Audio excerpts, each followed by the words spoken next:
तथागत मित्रमंडळाच्या आयोजित डॉक्टर बाबासाहेब आंबेडकर मराठवाडा विद्यापीठ नामविस्तार दिन सोहळा या सोहळ्यानिमित्त पूर्ण शहरात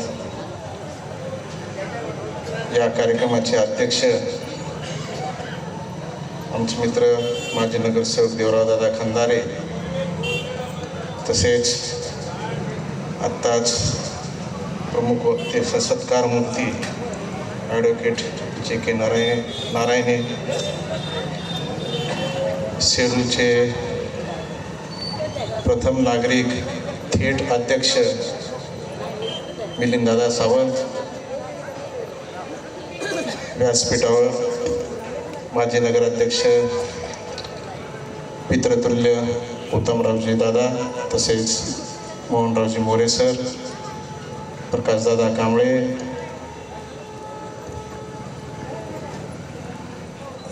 पूजनीय बंतेजी, वसमतचे नगरसेवक एंगडे, तसेच नवनिर्वाचित सर्व नगरसेवक, उपस्थित सर्व बंधू आणि भगिनींनो, 23 वर्षापासून तथागत मित्रमंडळाच्या वतीनं नामविस्तार दिनाचा जो सोहळा होतो, या सोहळ्याचा उद्देश हेच असतो की शहीदांना अभिवादन आणि नामविस्तार दिनाचं महत्त्व, त्याकरता आपण प्रत्येक वर्षी वेगवेगळे वक्ते बोलवतो. नारायण सरांनी जे 78चा जो किस्सा सांगितला, आजच्या काळामध्ये सामाजिक आणि राजकीय लोकांना किंवा या मोबाईलमुळं म्हणा कशामुळं म्हणा इतिहास वाचण्यासाठी वेळ नाही, पण असे वक्ते ज्या वेळेस पूर्ण शहरामध्ये येतात आणि त्यांच्या माध्यमातून जे कळतं, आज म्हणजे नामांतराचा लढा हा नंतर सुरू झाला, त्या अगोदरच नाव दिलं होतं, नंतर या लढ्याच्या माध्यमातून आपण ते मिळवलं. म्हणून तसेच प्रकाशदादाही म्हणले की मी उभं राहणार नव्हतो आणि मी सुद्धा स्वीकृत सदस्यासाठी उभं राहणार नव्हतो. 10 नगरसेवकांनी ज्यावेळेस खरंच मला आनंद वाटायला की मी नाव सुद्धा घेऊ इच्छितो. प्रकाशदादा कांबळे, अनिल खरगे खराटे, उत्तमभैया खंदारे, धम्मा जोंधळे, दादारावजी पंडित, रौफ कुरेशी, तसेच आमचे जिल्हा प्रमुख विशालजी कदम, पप्पू कदम, भाजपचे लक्ष्मीकांत कदम आणि भगवान सोळंके, या सर्वांनी मिळून मला माझ्याकडून, तसं दादा आताच म्हणले, कोणती चहाची सुद्धा अपेक्षा केली नाही, एक फक्त तुम्ही सभागृहात यावं आणि त्या सभागृहामध्ये स्वीकृत सदस्य व्हावं ही सर्वांनी इच्छा व्यक्त केली, म्हणून मी त्यांचे आभार मानतो. आणि स्वीकृत सदस्य हा गावाच्या विकासासाठी एक सल्ला देण्यासाठीच असतो, म्हणून त्यांची इच्छा झाली आणि त्यांच्याच इच्छेमुळे मी तर त्यांना खूप वेळेस म्हणलं, पण नाही म्हणले, दादा म्हणले तुम्हाला करायचं आहे. त्यांनी खूप माध्यमं करून बघितले, पण या माध्यमातून आम्ही यांची माझी नियुक्ती केली होती, त्याबद्दल मी शहराचे सुद्धा आभार मानतो. मिलिंददादांनी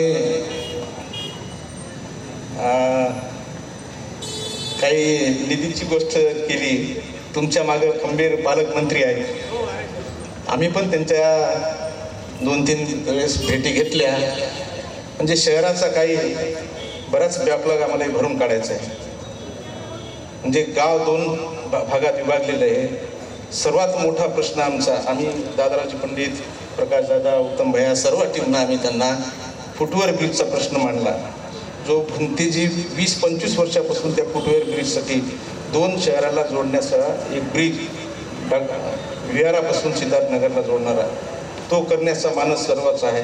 माझ्या नगराध्यक्ष काकू असताना त्यावेळेस मी त्याचा स्क्रुटिनी फीस 12.5 लाख रुपये दिली होती, पण त्याची कॉस्ट वरच्यावर वाढत राहिली, म्हणून लवकरात लवकर दिदीला आम्ही त्या दिवशी सांगितलं. खासदार संजयजी जाधव बी आपल्या पाठीशी आहेत, म्हणजे केंद्राचा आणि जे राज्याचा हिस्सा घेऊन, हा जरी नगरपालिकेचा भाग नसला पण सर्व सामाजिक लोकांनी त्याचा पाठपुरावा केला. तर माझं म्हणणं आहे, येणाऱ्या वर्षभरात त्याची काहीतरी नारळ फोडण्याचा योग यावा दिदीच्या हाताने आणि तिथे त्याचा की माझ्या वतीनं तुम्ही त्यांनाही जर सांगितलं तर नक्कीच तो आम्हाला त्याचा फायदा होईल. या प्रसंगी सर्वांनी इथं मी अध्यक्ष असल्यामुळं या कार्यक्रमाचे मी सर्वांचे या कार्यक्रमासाठी इथं आलात त्याबद्दल मी आभार मानतो आणि पुन्हा एकदा सर्वांना नामविस्तार दिनाच्या शुभेच्छा देतो. सूत्रसंचालन करणारे हिवाळे सर यांचेही मी आभार मानतो. सातुरे साहेब आपले गायक त्र्यंबकजी कांबळे सर्वांचे मी आभार मानतो आणि इथेच थांबतो. जय हिंद, जय महाराष्ट्र, जय भारत.